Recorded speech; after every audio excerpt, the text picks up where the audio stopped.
Genuine Happiness. It's Not What You Think. Written and narrated by the Almighty Lewis. Introduction. Hey guys, the Almighty Lewis here. The content you're about to experience will be the most epic and mind-blowing information you've ever came across.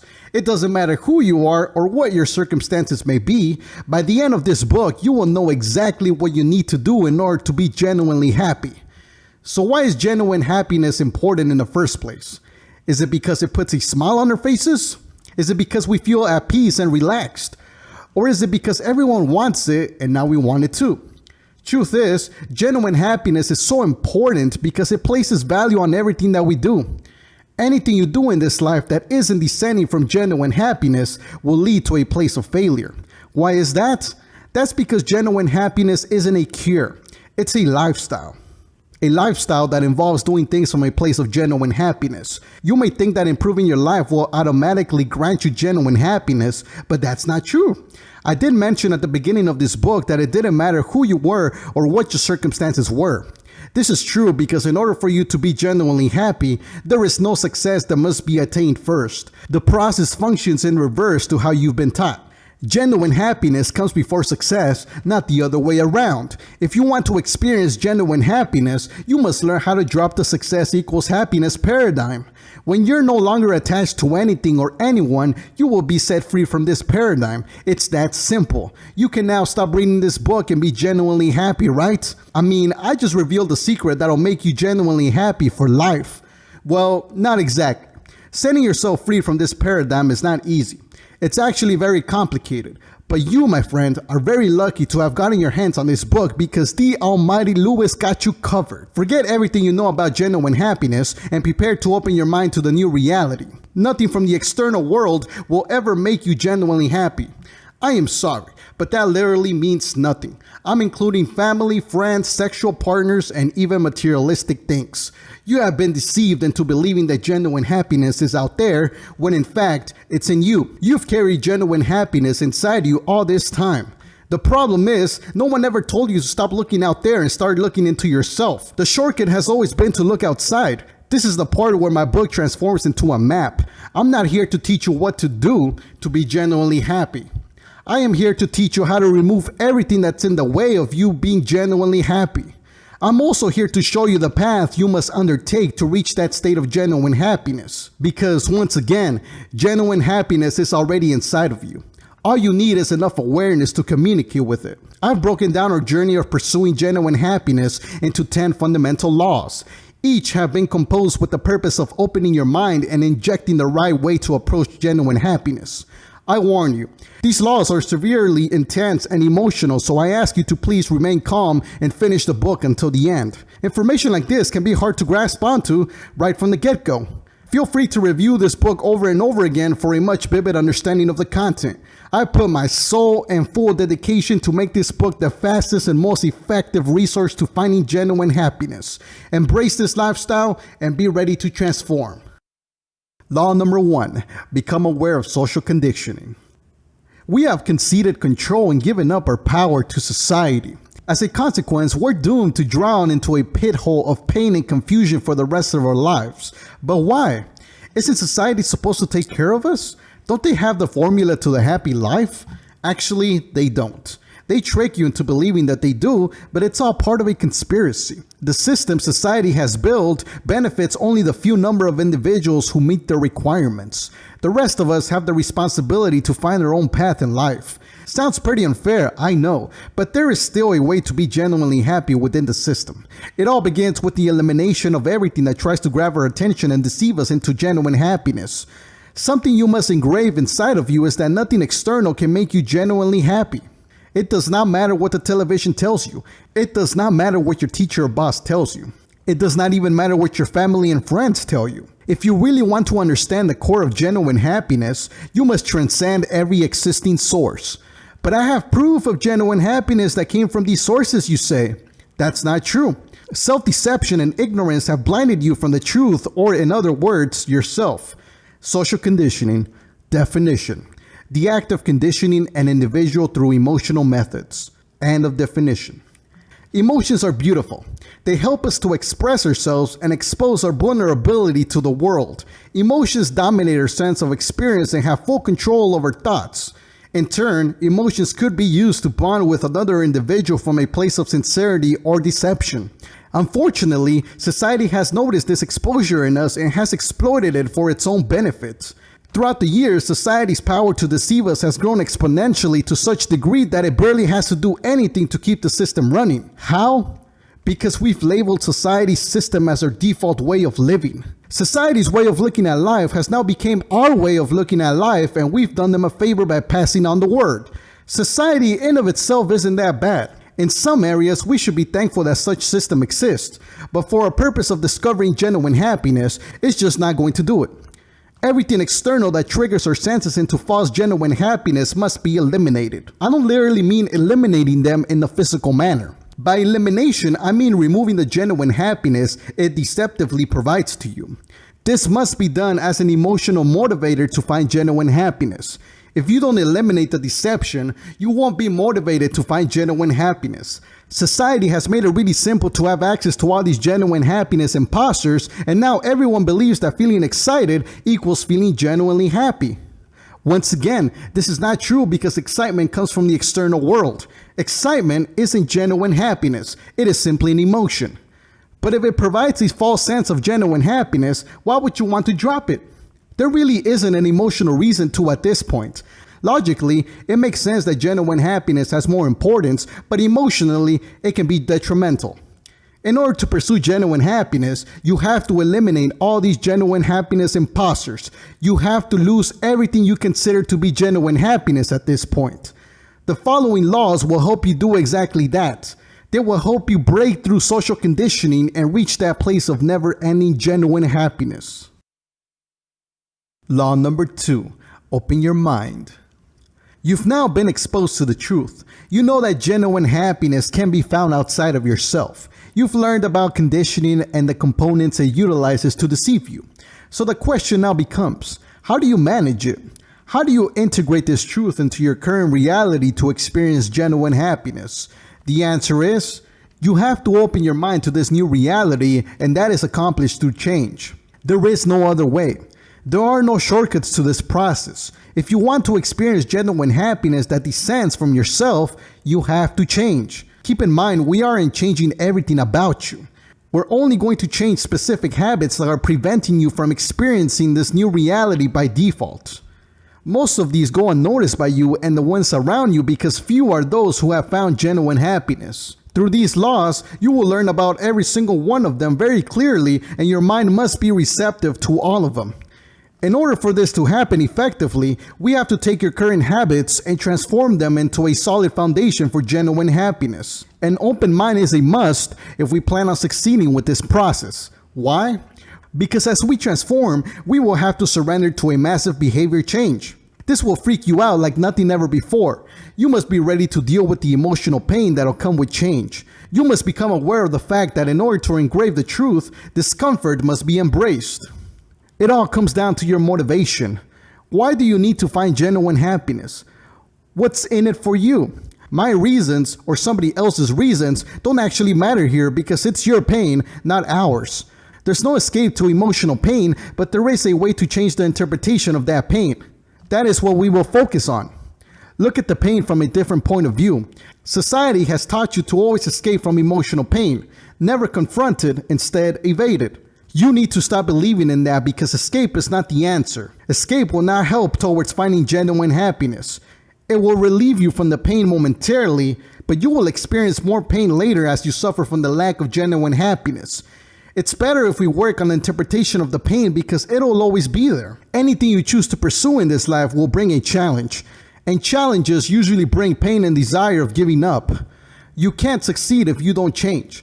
Emotional pain abounds every path of glory. You'll have to learn to get past it to successfully bring your goals to life. So how do we do it? Find that reason. Why do you need genuine happiness and not simply want it? What's so important about it? I've given several reasons, but you must find your own. Once you have it, you'll be off to a good start. Remember that you will be doing things outside of your identity. These are new things and new ways of looking at life. Keep in mind that at this point, you have a reality you believe in. Behaving and thinking outside of that reality will feel more than emotionally painful. It will feel awkward and you'll have a sense of being incongruent with yourself. This is normal. Remember that it's supposed to feel that way. You are not supposed to feel comfortable. Your biggest enemy right now is comfort. Opening your mind means discomfort. You will allow new ideas and concepts into your mind and you'll behave based on those ideas and concepts too.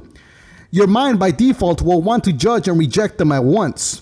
Your job is to keep that reason of finding genuine happiness alive at all times. You must not lose sight of your goal and realize it'll pay off in the end. What you're about to learn from the following laws will distort your current reality. Open your mind and embrace the upcoming change. Law number 3. All value is subjective. Value is everything. Any one thing or person who captures our full attention has value to us. Value awakens us from sleep and excites us in the saddest moments. Finding value out in the world is not complicated at all. You literally have an infinite amount of things and people trying to grab your attention. You would have to be an ignorance master to not find value in any of them. I've always considered value subjective, but society doesn't seem to agree. Society has chosen to credit certain people and things to have more value than others. To a degree, you could agree and admit that your mom has more value than the White House. However, society will say otherwise and provide a lot more protection and resources to the White House rather than your mom. Why though?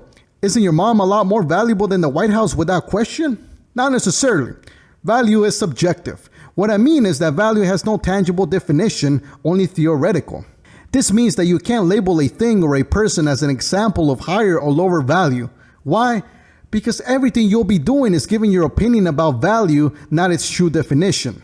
Let's proceed onto how this concept role-plays genuine happiness from top to bottom. When you look at high value from your own eyes, it's exciting. You tend to free your mind and experience the moment for what it is. Funny enough, this is genuine happiness, the ability to find fulfillment in the present moment. Genuine happiness does not descend from the past or the future. It descends from the now. Value does exactly that. It helps you focus in the present moment. However, there is one tiny problem with this. It's not infinite. Something or someone of value will not provide the presence effect forever. Eventually, after a while, it will fade away. How? There is something special about experiencing a high-value entity for the first time. When you first experience a high-value entity, you won't be able to define it at first. It'll be something new in your radar and you won't completely understand it. Within time, however, things change. You've now experienced a high-value entity for a while, which means that you now understand it. As a result, it now has a label in your mind. This leads to the loss of the presence effect because you aren't experiencing the entity for what it really is anymore. You are now experiencing the label you've imposed onto it in your mind. So now the presence effect is gone for good and the search begins again for the next. This will cause you to become a value chaser for the rest of your life. This is contradictory to the search of genuine happiness. We want you to be happy for the rest of your life, not become a value chaser on loop. Value, however, has more to it than just excitement. It also carries a learning experience. I did say value is subjective. However, how could that help us in our path towards genuine happiness? Remember this one secret for the rest of your life. Everything has value. Higher value and lower value don't exist. It's all neutral. Your mom is just as valuable as a pencil with dog shit on top of it. Your mind doesn't want to accept this, however, because society has placed massive value on the significance of your mom. Pardon the extreme example of calling out your mom, but there's a point here. Society has brainwashed you into believing that your mom is the most precious person in the world. You have taken this for granted because everyone agrees with this statement. Now it is part of your belief system, and if it's ever challenged, you'll be mad. And if you get mad, you're done. Remember that we're on the path towards genuine happiness. Becoming mad signals your attachment to society, not yourself. This is just one example of how society has manipulated your perspective on value. So here's the deal. Value is subjective. Stop being protective towards the things that have value to you. Value is different for everyone because it is theoretical. Once you understand that everything has the same amount of value, you won't be chasing. You will only be experiencing the present moment. Law number 4. Judgment is neutral. As you may recall from a previous law, value can be found in everything that we know to exist. However, not everything has value to us. There are those who possess higher value, others who possess lower value, and others who have no value at all. This is possible thanks to the phenomenon of perspective. Perspective is what we know as judgment. When you place a label on someone or something, you are judging. Judgment isn't bad, but you must understand it first before it can work effectively in your favor. Let's begin by speaking about the generic type of judgment we make on a daily basis. We judge the food we eat, we judge our circumstances, we judge the people we see, and we judge the places we go to. We judge all the time. Good judgment and bad judgment is always being executed from our interior judge. Believe it or not, we find a tremendous amount of pleasure in judging. Why? Because judgment helps retain our current view on reality. When we judge something or someone as good or bad, we are placing a label that will reinforce our way of looking at the world. It's an innocent move we do, but it's contradictory to our purpose, so we have to tackle it down. Both judgments are identical, but we'll discuss good judgment a little more as it carries a load of deception with it. If you think you're being positive and happy by restricting your judgments to only good ones, you are being dishonest with yourself. Here's why. If you judge something to be good, then you are subconsciously judging the opposite to be bad. A good judgment can't exist without a bad one, period. Only because you acknowledge the good ones, it doesn't mean the bad ones fly out the window. Good judgment and bad judgment are exactly the same thing. The only difference is you have a preference to acknowledge one more than the other. Let's go a little deeper with judgment though. If our judgment is continuously coming from a place of emotional stability, that means we are judging only to retain our current belief system. So why do we want to retain our belief system? The answer is we confuse our belief system to be us. This creates what is called the ego, the enemy and friend of everything. You must understand that your beliefs aren't you. If anyone or anything questions your beliefs, they aren't questioning you. They are questioning the belief itself.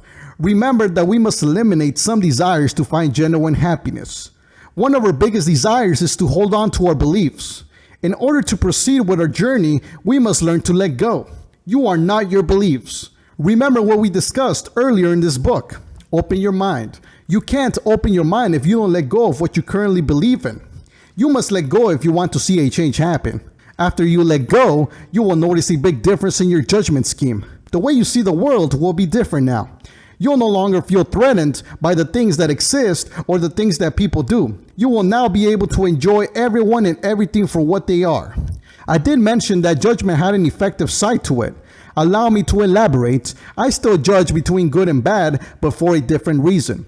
I judge because I have a purpose in life I want to accomplish. For that to happen, I need to make the wisest decisions possible. If I want to make the wisest decisions, I have to judge accordingly to favor my life purpose. If I don't judge in this manner, I won't fulfill my life purpose due to the lack of proper strategy implementation. However, I won't allow my identity to be on the line thanks to this life purpose. A life purpose won't make me or you happy. It'll get you excited and provide a ton of value to your life, but it won't grant you genuine happiness. This type of judgment is part of a strategy, not a form of emotional stability. This is ultimately not good or bad judgment, but rather effective judgment. Law number 5, manage the ego. The ego, such a complex phenomenon that helps us succeed, but also contributes to self-destruction. The ego, in its simplest definition, is the person we believe we are. The ego defines our perception of the world. It controls everything we do and everything we believe in. But there is one thing it'll never have control over: awareness. As long as you are aware of your actions and beliefs, you can manage the ego properly. But if you don't, then the ego will consume you little by little until you're left with nothing. The ego plays a huge role in the journey towards genuine happiness. It is the most vital obstacle you'll be confronting. The ego does not care about genuine happiness. All it cares about is your survival. As long as you have food, water, shelter, and safety, your ego will be satisfied. In addition to that, its primary job is to keep you comfortable. It does not want you to go out there and challenge yourself. It does not want you to submit to any type of pain. It'll do everything to keep you safe and in comfort. This doesn't sound too bad, right? To a certain extent, you can call the ego your unconditional protector, but that comes with a price. If you ever feel like doing something outside of that comfort zone, your ego will hold you back. As we spoke previously, finding genuine happiness demands for change. A change in the mind, a change in habits and perception. This will be impossible if you aren't aware of ego at all times. While the ego may be a protector, you have to learn to manage it correctly so that it doesn't stand in our way. We do this by using awareness. We normally don't step out into the world with much awareness. We tend to live our days on autopilot, following the same routine every single day. This leads to the massive loss of awareness. If we want to regain that awareness, we have to gain control over the ego. To do this, we must become very attentive to our everyday actions. We must ask ourselves, why are we doing what we do now? Can we possibly do something else instead? If we could, what would that be? And why would you want to do that instead of what you're currently doing right now? Question all of your actions until you have a solid understanding of where these actions originate from. Now, let's pay close attention to how the ego operates here. Look at how many other things you could be doing instead of what you currently do now. If you couldn't think of that many, think more. If you have difficulty doing this, that means the ego has lowered your awareness massively. So keep thinking until all of us learning about this law have a lot of things to do instead of what we do now. Look at that list. How many of you believe you could bring those things to life right now? Not many, I'm assuming, and you can thank the ego for that. Besides lowering your awareness, the ego also lowers creativity and imagination. This is why you have difficulty writing that list in the first place. The ego wants to keep you in a zone of comfort. The ego has no plans for you to expand and learn. In other words, the ego will keep you locked inside a world of limited beliefs. Only the few beliefs that will give you comfort will survive, the others will fade away. If you're serious about finding genuine happiness, you have to break out of the egoistic world. You do this by becoming aware, which we already have. Now you know the truth. You are in your beliefs, and if you plan on finding genuine happiness, you have to change. Change requires a new set of beliefs, so it's okay to drop your current beliefs and embrace the new ones. Law number 6, eliminate pleasure addiction. Up to this point, we've discussed topics that consist of excitement. We've spoken about high value, good judgment, and satisfying comfort. After obtaining all these, a huge satisfaction will emerge by the name of pleasure. This feeling is so good that if you come across it more than you need to, you will never bother to search for genuine happiness. Pleasure is deception at its maximum. But how could this be? I mean, it makes us feel great, right? You are correct. It does make you feel great, but it does not make you genuinely happy. With pleasure, we will experience the feeling we get when we come across high value. Remember that presence effect we spoke about. That is the feeling you will experience with pleasure. However, pleasure takes it to the next level, which not only gives you that presence, but it also makes itself addicting. Addictions are a major problem when striving towards genuine happiness. This is because addictions, along with the rest of the impediments towards genuine happiness, have one purpose in common: to distract you. Everything that isn't genuine happiness but gives you pleasure is a distraction. You love to distract yourself because the reality is so complex and you refuse to understand it. If we compare all the distractions that exist, which one do you think will come out in the lead? If you said pleasure, you are correct. Pleasure is king when it comes to distractions. Once you become addicted, you will become a slave to pleasure, which means your awareness will lower even more. Now, when that reliable source of pleasure fails on you, you will seek temporary pleasure called instant gratification. This is an act produced by the need and lack of pleasure. This destroys genuine happiness completely because it directs your entire attention to the external world.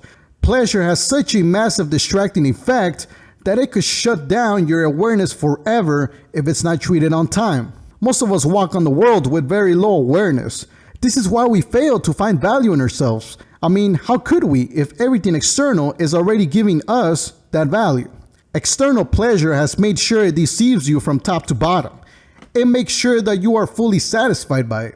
You won't feel any lack or sense of loss after experiencing pleasure. Contrary to that, you will feel fulfilled and massively abundant.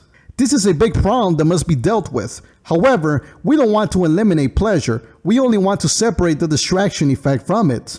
Pleasure is great, but we don't want it to become addicting. More importantly, we don't want pleasure to be confused with genuine happiness. So how do we do it? First, understand that you don't need anything in this life. Society and everyone else will tell you that you need specific things and people in your life to be genuinely happy. None of that garbage is true. Nothing external can make you genuinely happy. Only you can make yourself genuinely happy, period. With this in mind, don't develop a need for anything in this life.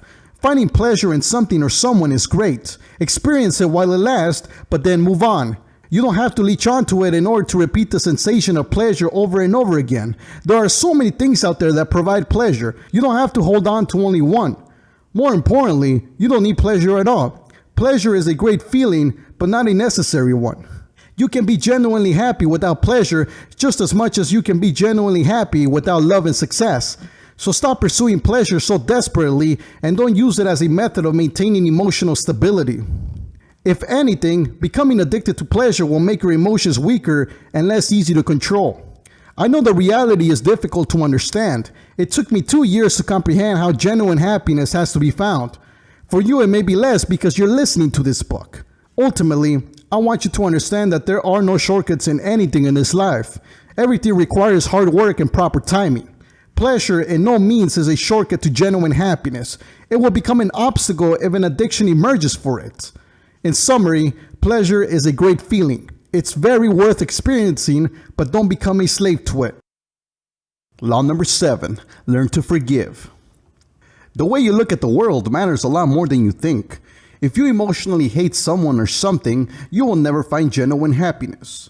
I understand you may have your reasons to express hate, but it's ultimately an obstacle rather than contribution.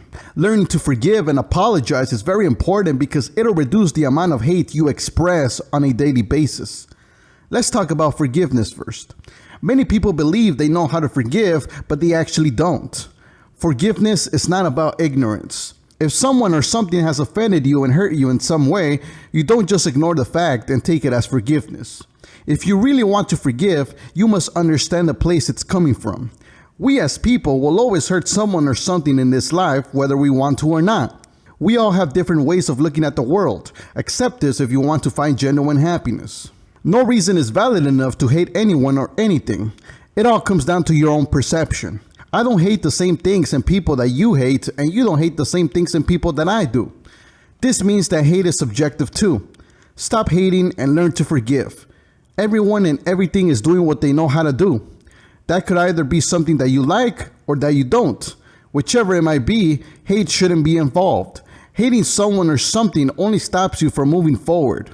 This happens because you have a need to prove your beliefs about the world to be true.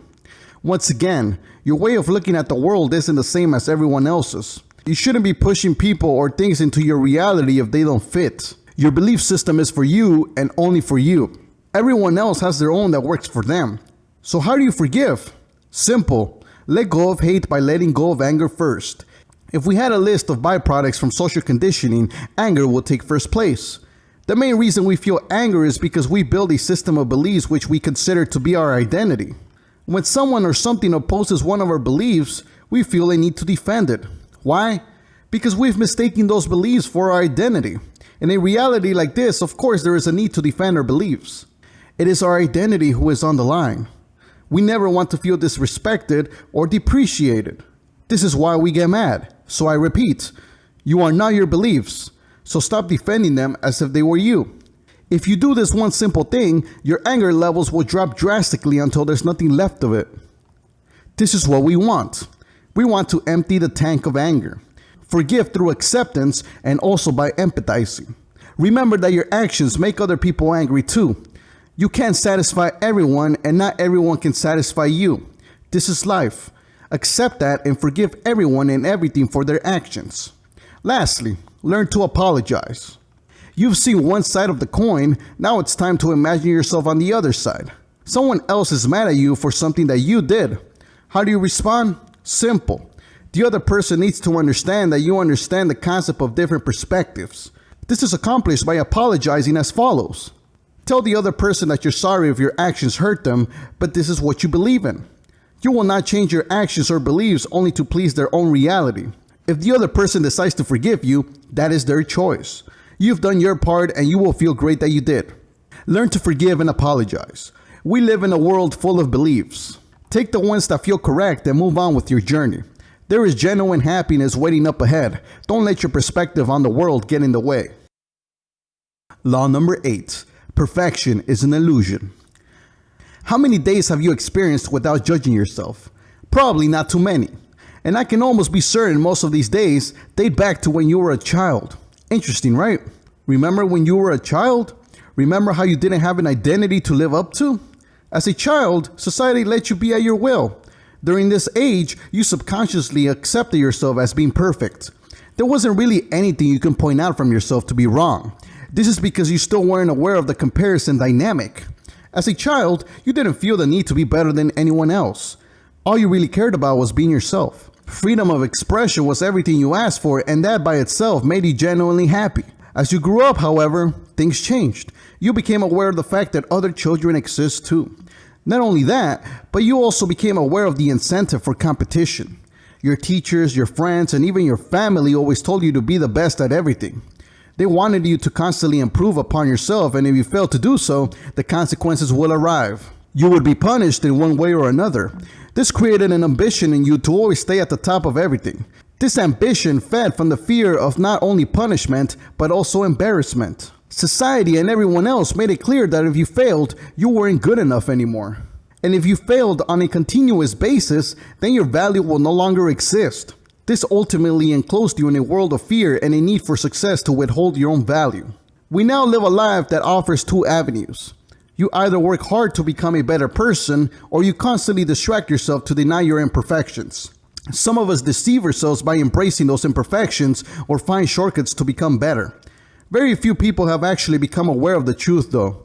Being perfect is subjective. There are no specific behaviors or beliefs that are perfect.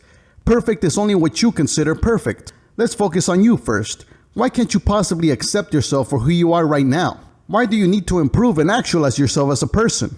If you think about it, nobody is pressuring you to become better except society. Society will always push the idea of imperfection into you to control you. Society will like you to become a customer of their product or a member of their service. They don't care if you're genuinely happy or not. All they want is to gather more people to follow their belief system. That's it. The more people that follow their beliefs, the stronger their influence will become, and the more people they will pull in. Unfortunately, society's way of looking at life has penetrated into the minds of our friends, parents, and everyone we know. So now society has become one with our closest people.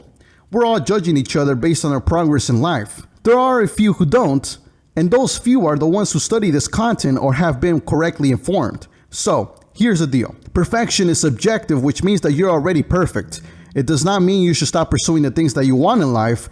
All it means is that no matter how successful you become or how much progress you make on yourself, when it comes to genuine happiness, none of it matters. You could have zero accomplishments in life and still be genuinely happy. Why? Because genuine happiness comes from the simplest thing in life: presence. The rest is simply a bonus to your life. Stop judging yourself based on society's standards. There's no need to become better than anyone else. You only need to be yourself. Law number 9, harness your newfound knowledge. Now that we've eliminated everything that is distracting you from genuine happiness, what are we left with? If you think about it, all we're really left with is ourselves. We have learned how society is a scam when it offers genuine happiness to you. We have distanced ourselves from everything that is a distraction. It all comes down to us and our view of the world. As you may have noticed, it differs majorly from everyone else's. How do you manage this?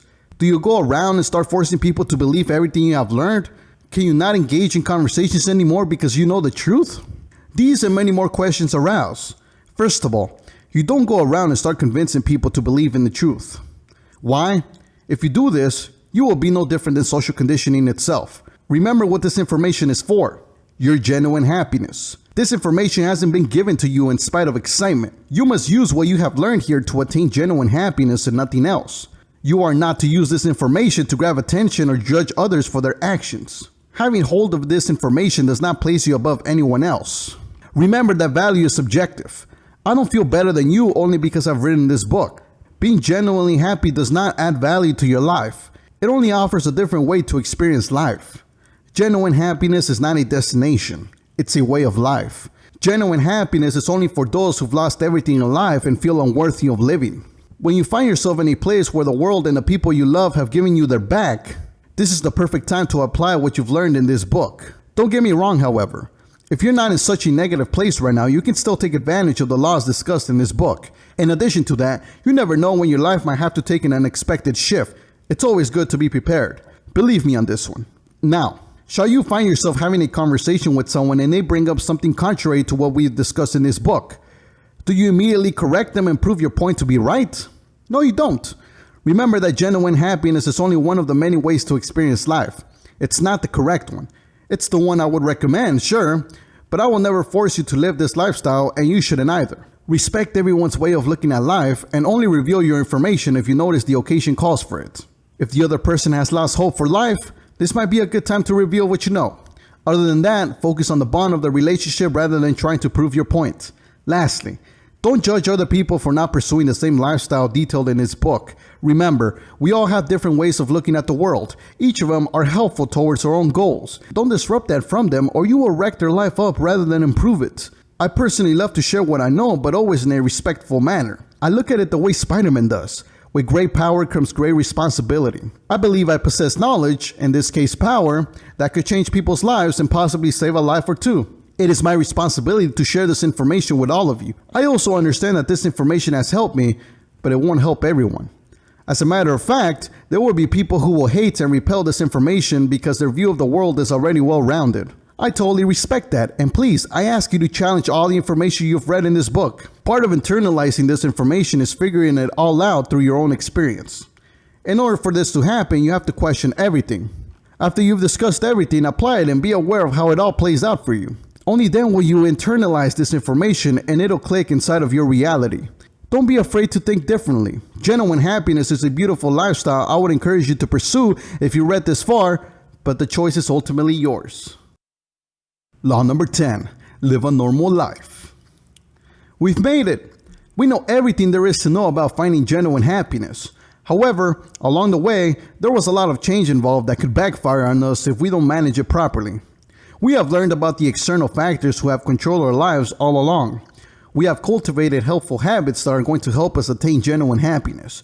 We have also isolated ourselves from the world through the awareness of new information. Do we just drop everything and be genuinely happy for the rest of our lives? No. We have to learn how to live a normal life like everyone else, but with a little twist. We must have our actions descend from a place of genuine happiness. Let's begin with social conditioning. I know I've spoken bad about it all this time, but I don't want you to hate it. Social conditioning isn't bad. It has its purpose for being, and we must learn from it, not be angry against it. Social conditioning isn't what we'd like it to be, but then again, remember what we spoke about forgiving. Social conditioning carries its own set of beliefs which you can take or leave. Simply acknowledge it and let it be. It has its own purpose, just like you have your own. Now, do we have to follow every law in every situation we find ourselves in? Once again, you don't. This is true for a number of reasons. First, it'll be impossible for you to remember everything that's in this book. The information might look simple and concise, but for you to operate your life based on this information, it will take you at least 1 year.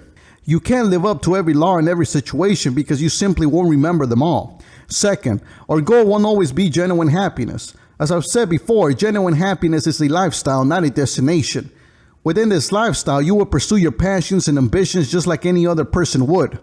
This means that you will always have different goals in mind that aren't necessarily genuine happiness. For you to reach those goals, you will have to break most of these laws as a part of a strategy. And this doesn't mean you aren't living up to your genuine happiness lifestyle.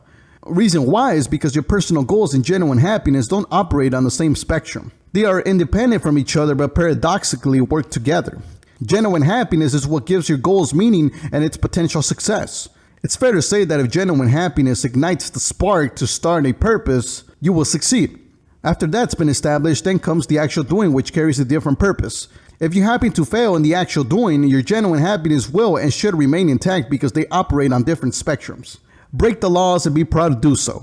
This book isn't meant to impose a different form of social conditioning. You can take it or leave it. You can also manipulate it and make it work for you. My sole purpose is only to share what I know with you. There are many ways to attain genuine happiness, but this process has proven to be the most effective for me. This is why I have decided to share it with you. Genuine happiness is simply the best lifestyle you can experience as it allows you to find fulfillment in the present moment. It allows you to disattach from the world's expectations and simply experience yourself for who you are.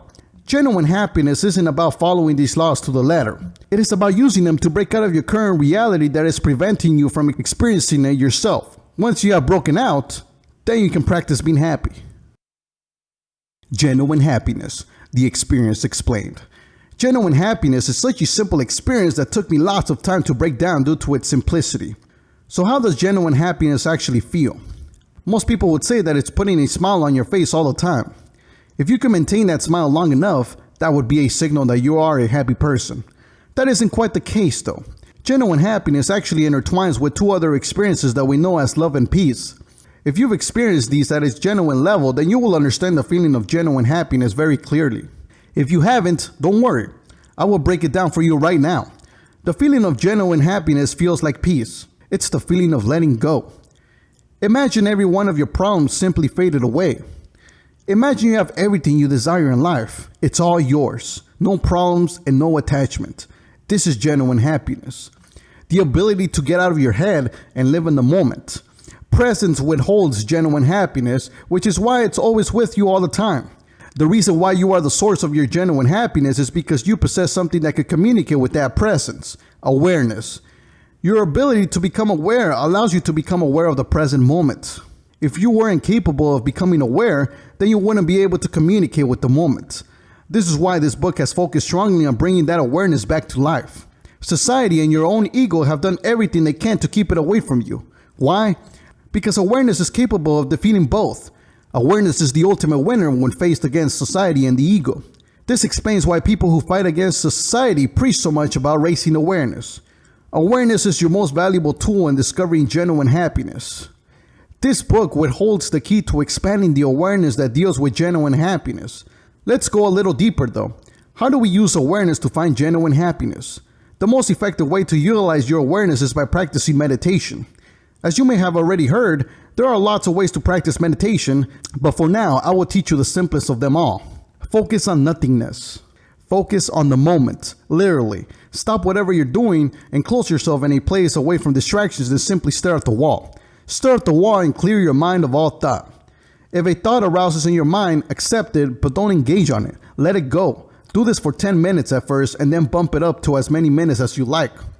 This practice will help you grow awareness for the moment. Right now you aren't aware of what presence is or how it feels like.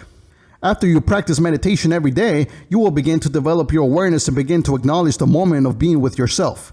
This will also help you appreciate the moment that much more, and your need for desires will begin to drop. As you live your normal life, you will notice how presence follows you everywhere.